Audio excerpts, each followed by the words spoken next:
അപ്പൊ അതുകൊണ്ട് നമ്മളെ സംബന്ധിച്ചിടത്തോളം ഈ സംഘടന മാലിന്യങ്ങളാവുന്ന നിങ്ങളെ സംബന്ധിച്ചിടത്തോളം പല പ്രയാസങ്ങളും ചിലപ്പോൾ ഉണ്ടാവും. സമസ്തക്ക് വേണ്ടി പ്രവർത്തിക്കുക, അതാണ് നിങ്ങളുടെ ലക്ഷ്യം. സമസ്തക്ക് വേണ്ടി പ്രവർത്തിക്കേണ്ടവരാണ് നമ്മളൊക്കെ. സമസ്തക്ക് വേണ്ടി പ്രവർത്തിക്കുമ്പോൾ പല പ്രയാസങ്ങളും ചിലപ്പോൾ അനുഭവപ്പെടേണ്ടി വരും.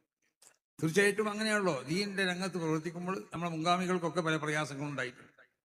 അവരൊക്കെ കൈമ സഹിച്ചു തന്നു. ആ പ്രയാസങ്ങൾ അവർ തരണം ചെയ്തു. അള്ളാഹു സുബ്ഹാനഹു വ തആല എല്ലാ നിലക്കുള്ള സഹായവും അള്ളാഹുവിന്റെ ഭാഗത്തിൽ നിന്ന് അവർക്ക് ചെയ്തു. അപ്പൊ അതുകൊണ്ട് പ്രയാസങ്ങളും ബുദ്ധിമുട്ടുകളൊക്കെ ഉണ്ടാവും. അത് ദുന്യാവാണ്, ദുന്യാവിന്റെ സ്വഭാവം അങ്ങനെ തന്നെയാണ്. അപ്പൊ അതുകൊണ്ട് സമസ്ത കേരള ജമിയത്തുൽ ഉലമയുടെ പിന്നിൽ ഉറച്ചു നിന്നുകൊണ്ട് സമസ്ത കേരള ജമിയത്തുൽ ഉലമയ്ക്ക് വേണ്ടി പ്രവർത്തിക്കുക. പ്രത്യേകിച്ച് മുഅല്ലിമീങ്ങൾക്കൊക്കെ പല പ്രയാസങ്ങൾ ഉണ്ടാവുമ്പോൾ നാട്ടിലുള്ള നേതാക്കന്മാരോടും ഉമറാക്കന്മാരോടൊക്കെ പറയാനുള്ളത്, ഓരോ മഹല്ലത്തിലും അവർക്കുള്ള പ്രയാസങ്ങൾ നേരിടുമ്പോൾ അവർക്ക് വേണ്ട കവചം വഹിക്കാനും അവർക്ക് സഹായങ്ങൾ എത്തിക്കാനൊക്കെ നിങ്ങളൊക്കെ സന്നദ്ധരാവണം. ഒരു മുഅല്ലിമിനെ ഒരു സ്ഥലത്ത് പിരിച്ചുവിട്ട് നോക്കുക, എന്നാൽ അത് ചോദിക്കണം, എന്താ പിരിച്ചുവിടാനുള്ള കാരണം? ഇയാളെന്താ സമസ്തക്ക് വേണ്ടി പ്രവർത്തിക്കണമെങ്കിൽ നാളെ പിരിച്ചുവിടാം.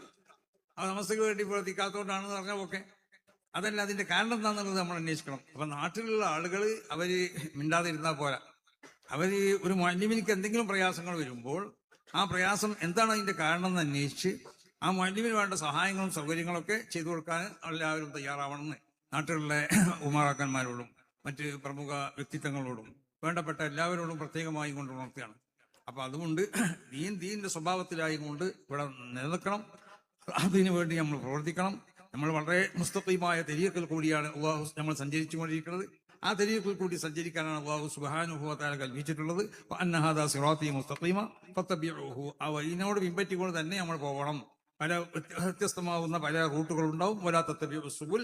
അങ്ങനെ വ്യത്യസ്തമാവുന്ന റൂട്ടുകളിൽ ആരും പിൻപറ്റിക്കൊണ്ട് പോകരുത്. അതാണ് അഹ്ലു സുന്നത്തി വൽ ജമാഅത്തിന്റെ ഈ വിശുദ്ധമാവുന്ന ആശയങ്ങളും ആദർശങ്ങളൊക്കെ സംരക്ഷിക്കപ്പെടാൻ വേണ്ടിയാണ് നമ്മൾ ആദർശ സമ്മേളനം നടത്തുന്നത്, ആദർശപരമായ കാര്യങ്ങളൊക്കെ നടത്തുന്നത്. അല്ലാതെ ഇത് ഏതെങ്കിലും ഒരു വിഭാഗത്തിനെ എതിർക്കാനോ അപ്പൊ ആദർശത്തിൽ കൂടി മുബ്തദീകളെ നമ്മൾ എതിർക്കും. എല്ലാ മുദ്ഈ പ്രസ്ഥാനങ്ങളെയും എതിർക്കും. അവർക്കുള്ള ആശയങ്ങളിലുള്ളതായ വൈകല്യങ്ങൾ നമ്മൾ തുറന്നു കാട്ടും. അത് നമ്മുടെ ബാധ്യതയാണ്. അതുകൊണ്ട് സംഘടനയോട് ആർക്കും വെറുപ്പുണ്ടാവാൻ പാടുള്ളതല്ല എന്ന് എല്ലാവരോടും ഉണർത്തിക്കൊണ്ടിട്ട് അല്ലാഹു സുബ്ഹാനഹു വ തആല ഈ സംഘടനയെ ഉയർച്ചയിൽ നിന്നും ഉയർച്ചയിലേക്ക് ഉയർത്തട്ടെ. ഈ സംഘടനയ്ക്ക് വേണ്ടി പ്രവർത്തിക്കുന്ന എല്ലാവർക്കും എല്ലാ നിലക്കുള്ളതായ ഖൈറിനെയും ബർക്കത്തിനെയും അല്ലാഹു ചൊരിഞ്ഞിരട്ടെ. എല്ലാ ശത്രുക്കളിൽ നിന്നും അല്ലാഹു കാത്തുരക്ഷിക്കട്ടെ.